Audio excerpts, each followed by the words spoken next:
Hello and welcome to Daily Nexus Update, Daily News Brief. Today is Monday, 8 June 2026. Today's briefing covers 5 stories across finance, tech, geopolitics, crypto. Let's get into it. First stop, finance. Time to check the markets where charts can move faster than coffee cools. The European Central Bank has officially cut interest rates by 0.25 percentage point. A move that follows our recent report on inflation, stabilizing at the 2.1% target.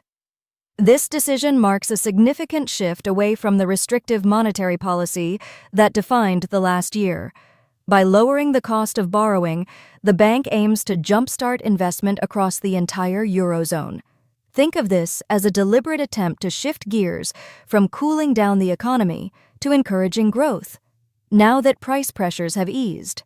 While the previous policy was designed to fight rising costs, this change signals a new phase of economic management. It is a calculated step toward balancing stability with the need for fresh capital in a cooling market. Quick pivot from finance to tech.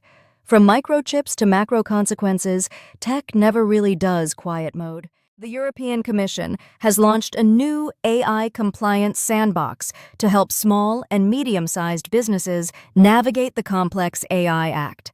Following our previous report on new cybersecurity standards for connected devices, this initiative offers a controlled environment for startups to test their technology while receiving direct legal and technical guidance from regulators. By simplifying these rules, the Commission aims to help European firms compete on the global stage without compromising on safety. This marks a significant shift from the broader digital sovereignty taxes proposed earlier this month. It provides a practical, hands-on path for innovators to meet strict EU requirements. Ultimately, this program ensures that smaller companies have the support they need to thrive under these new standards. Quick pivot from tech to geopolitics.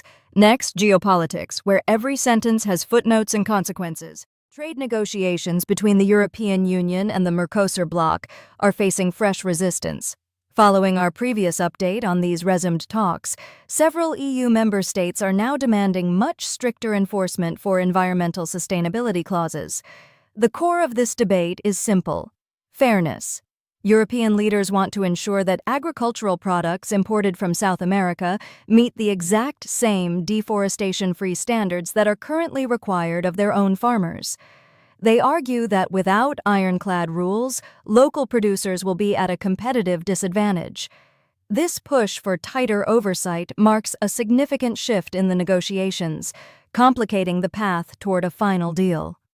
Member states are clearly signaling that environmental integrity is no longer just a talking point, but a non-negotiable requirement for any future trade agreement to move forward. The first joint project to link offshore wind farms in the North Sea to both the UK and EU power grids has officially been approved. This development marks a significant step forward following our previous coverage of the EU-UK Energy Security Pact signed earlier this month. These new links, known as interconnectors, allow electricity to flow across borders, which is vital for balancing supply and demand.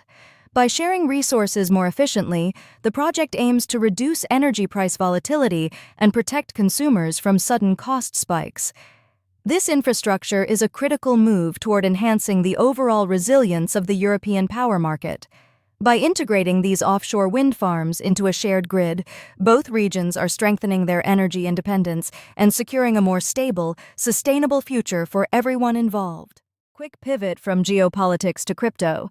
Now to crypto, where volatility still treats calm as a temporary bug. European regulators are tightening the rules for stablecoin issuers.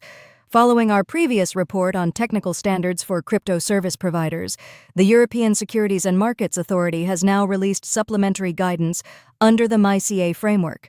This update focuses on marketing and transparency requirements, ensuring companies are clear about the risks they present to everyday users.